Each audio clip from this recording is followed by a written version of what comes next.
यांची सुद्धा या लँड माफिया पथकाच्या माध्यमातून क्राईम ब्रँचच्या अंतर्गत ते राहील आणि त्या अनुषंगाने त्यांच्यावरती कारवाई केली जाईल. आणि या स्क्वॉडचं इतर डिपार्टमेंट्सही म्हणजे शासनाचे वेगवेगळे TILR असेल, भूमापन असेल, महानगरपालिका असेल, NIT असेल, कन्सर्न DDR असेल, या सगळ्यांशी त्यांचं कोऑर्डिनेशन राहील.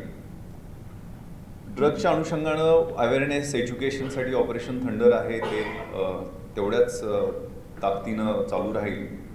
पण त्याचपेक्षा अधिक जे गँग्स कार्यरत आहेत त्यांची बॅकवर्ड आणि फॉरवर्ड म्हणजे कुठून त्यांना माल मिळतो, कुठं विकतात, त्यांचे फायनान्सर्स कोण आहेत, त्यांचे पाठीमागं कोण आहेत, त्यांचं सगळं नेटवर्क करून त्यांच्या गँग हिस्ट्रीशीट बनवून त्यांच्यावर सुद्धा तडीपारीची आणि PIT NDPSची म्हणजे MPD सारखी जी कारवाई. आणि परवाच आम्हाला खूप चांगलं जजमेंट एक PIT NDPSमध्ये आम्हाला मिळालेलं आहे, ज्या अनुषंगानं आता MPDAच्या कारवाया ज्या काही निर्णयामुळं थांबलेल्या होत्या त्याला सुद्धा गती येईल.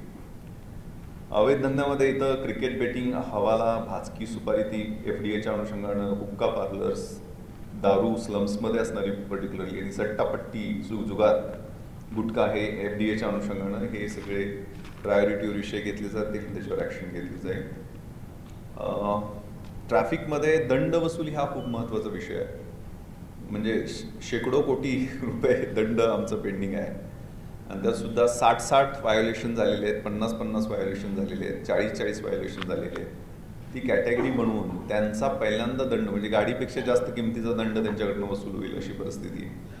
तर त्यांच्यावरती कोर्टांशी चांगलं मॉनिटरिंग करून ही वसुली प्रायोरिटीवरती केली जाणार. जे हॅबिच्युअल ऑफेंडर्स आहेत ते टप्प्याटप्प्याने त्याचा इम्पॅक्ट होऊ शकेल, कारण त्या अनुषंगानं डेटरंट इफेक्ट तयार होईल ज्यावेळेला अशा पद्धतीची दंड वसुली होईल. इंटिग्रेटेड ट्रॅफिक मॅनेजमेंट सिस्टम आपण लागू करत आहोत. साधारण 170 चौक सिलेक्ट केलेले आहेत. त्यातल्या 10 चौकात ऑलरेडी पायलट प्रोजेक्ट सुरू आहे आणि 2 किंवा 3 महिन्यात मॅक्सिमम सिग्नलचं सिंक्रोनायझेशन होईल. त्यामुळे लोकांना जो सिग्नल सिंक्रोनायझेशनमध्ये त्रास होतो आहे तो 100% कमी होऊ शकेल. CCTV कॅमेरे आपल्या कमांड अँड कंट्रोल सेंटरमध्ये 2019ला 2700च्या आसपास CCTV कॅमेरे बसवण्यात आले. ती खूप चांगली यंत्रणा आहे. कॅमेरे अजूनही चांगले आहेत, परंतु काही कॅमेरे 700च्या आसपास कॅमेरे बंद आहेत. ते कसे ॲक्टिवेट करता येतील त्या अनुषंगानं प्रयत्न राहतील. याबरोबरच साधारण 1500 कॅमेरे, ते आदित्य सांगतील तुम्हाला, 1500 नवीन कॅमेरे आणि ग्रामीण भागासाठी साधारण 28 नगरपालिका क्षेत्रामध्ये कॅमेरे हा मोठा महत्त्वाकांक्षी प्रोजेक्ट माननीय पालकमंत्र्यांनी दिलेला आहे माननीय मुख्यमंत्र्यांच्या आदेशानुसार. तर हा प्रोजेक्ट एक CCTVचा आपल्या शहरातली गुन्हेगारी समूळ उच्चाटन करण्यासाठी, कारण हे डोळे आणि कान आहेत आणि हे जर इतके कॅमेरे मिळाले तर निश्चितपणे त्याचा पॉझिटिव्ह इम्पॅक्ट होईल. जसं चेन स्नॅचिंगवरती खूप चांगला प्रभावी नियंत्रण आलेलं आहे तसं प्रत्येक क्राईमवरती होईल. सायबर क्राईमच्या अनुषंगानं म्यूल अकाउंटचं खूप चांगलं काम क्राईम ब्रँचने केले, ते थोडक्यात तुम्हाला सांगतील. लॉ अँड ऑर्डरमध्ये आता त्याच्यावरती नियोजन कसं होईल, कारण व्हिजिबल पोलिसिंग हा सगळ्यात महत्त्वाचा विषय आहे आणि त्या अनुषंगानं बीट सिस्टम जॉईंट CPच्या मार्गदर्शनाखाली आम्ही ते पूर्ण एक्झिक्युशन करून घेत आहोत. प्रत्येक पोलीस स्टेशनमध्ये असणारी मॅन्डेटरी कामं ही 20 लोक करतात. ठाणे अंमलदारचं काम करणारे ठराविक लोक असतात आणि इतर कर्मचारी हे बीटमध्येच राहतील. त्या चौक्या ॲक्टिवेट करून बीटमधले असणारे बीट मार्शल, मोठी गाडीसुद्धा बीटमध्ये द्यायची आणि त्या बीटमधली सगळी कामं तो API किंवा PSI त्यांची टीम ही ताकदीनं करेल आणि पूर्ण पोलीस स्टेशनवरचं काम जे आहे ते लोड सेग्रिगेट होईल आणि रिस्पॉन्सिबिलिटी आणि अकाउंटेबिलिटी त्या एरियाची वाढेल आणि तिथला कनेक्ट वाढेल. कारण कनेक्ट शेवटी प्रत्येक नागरिक हा गणवेशरहित पोलीस असतो आणि प्रत्येक पोलीस हा गणवेशासह नागरिक असतो. त्या अनुषंगानं आपण प्रत्येक बीटमध्ये 100 लोकांची WhatsApp ग्रुप बनवत आहोत आणि त्यांच्या मीटिंगसुद्धा घेतल्या जातील फिजिकल. त्यामध्ये सगळ्या स्तरातले लोक राहतील.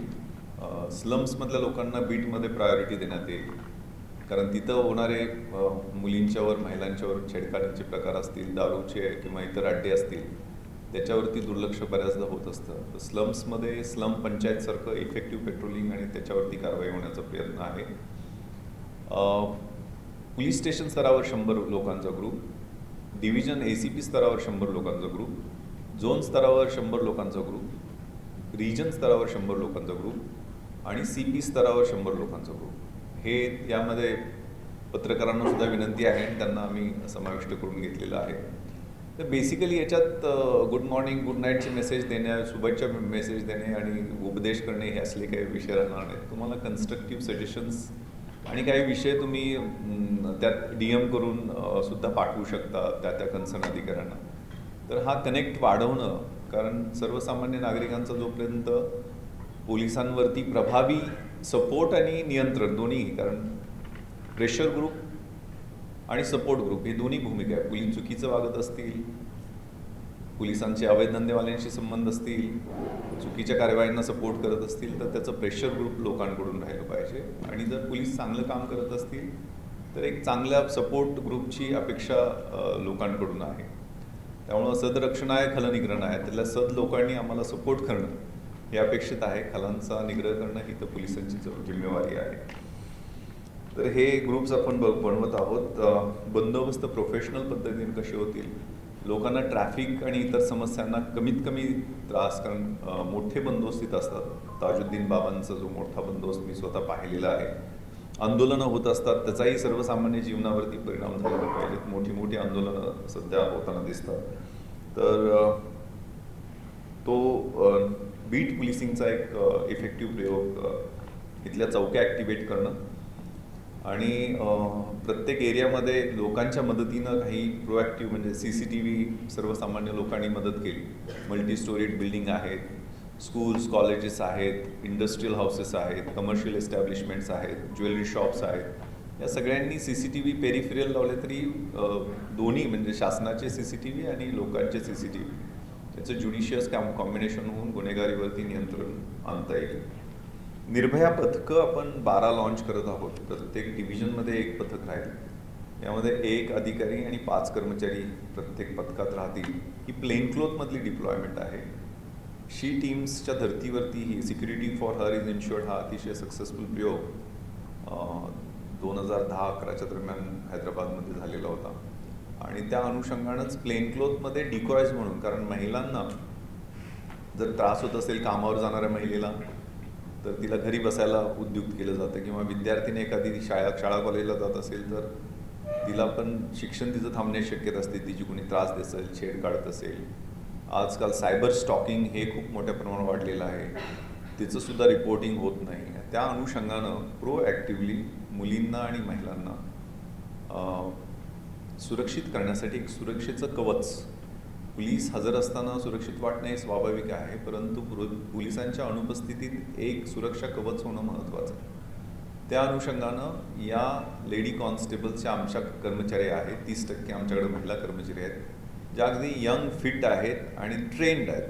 तर त्यांना छुपे कॅमेरे देऊन आपण पब्लिक प्लेसेस, हॉटस्पॉट्स, सुप्रीम कोर्टच्या आदेशांनी प्रत्येक एरियातले हॉटस्पॉट्स जिथं महिलांची वर्दळ आहे, महिलांच्या सुरक्षिततेची काळजी घेतली पाहिजे, त्या ठिकाणी आपण छुप्या कॅमेऱ्यांनी हे टीम्स पाठवणार आहोत. आणि त्याच्या पाठीमागं ही 6-4 लोकांची कर्मचाऱ्यांची कॉम्बिनेशनमध्ये टीम राहील. आणि ज्या ठिकाणी मॉलेस्टर्स, ईव्ह टीजर्स, विशेषतः स्लम्समध्ये असणाऱ्या लहान मुलींची सुरक्षितता खूप महत्त्वाची आहे, शाळा कॉलेजला जाणाऱ्या, तिथं आपण हे प्रोॲक्टिव्हली टीम्स पाठवणार आहोत. त्याचा डेटरंट इफेक्ट पण राहील. आणि यासाठी 20 ट्रॅफिकचे जे स्मार्ट बूथ आहेत त्यांना पिंक बूथ आपण करत आहोत. तर त्या ठिकाणी ट्रॅफिकची लोकं राहतील, पण आमच्या निर्भया पथकांसाठी ते एक म्हणजे सेंटर राहील की ज्या ठिकाणी कुणी जाऊन ॲड्रेस करून तिथं कंप्लेंट देऊ शकतं.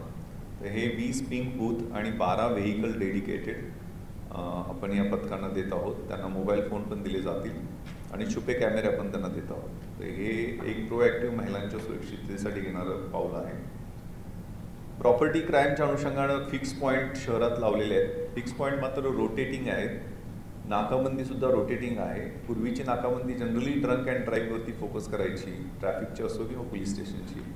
तर आपण हे ABCDEF पॉईंट्स पण आहेत आणि विषय पण आहेत. म्हणजे अँटी HBT नाकाबंदी वेगळ्या पद्धतीची राहील, अँटी चेन स्नॅचिंग नाकाबंदी वेगळ्या पद्धतीची राहील, अँटी रॉबरी असेल किंवा व्हेकल थेफ्ट असेल, या विषयानुरूप नाकाबंदी जशा मुंबईत लावल्या जातात तशाच आपण लावणार आहोत आणि हे पॉईंट्स पण पेट्रोलिंग आहेत फिक्स पॉईंट. तर फिक्स पॉईंट अपेक्षित नाही की तो एकाच पॉईंटला राहील, तो रोटेटिंग फिक्स पॉईंट. सकाळी 2 तास एका ठिकाणी, दुपारी 2 तास एका ठिकाणी, संध्याकाळी 2 तास वर्दळी. शाळा कॉलेज भरण्याच्या वेळेला, सुटण्याच्या वेळेला तो स्कूल जवळ राहील, कॉलेज जवळ राहील. भाजीपाला, मॉर्निंग वॉक हे सगळे खरेदी करण्याचे ते आपण एकदम त्याचं डायनॅमिक पेट्रोलिंग प्लॅन QR कोडच्या माध्यमातून मॉनिटर करणार आहोत. आदान प्रदान हा प्रयोग आपण सुरू केलेला आहे आणि त्याचा खूप चांगला इफेक्ट होत आहे. 718 आरोपी.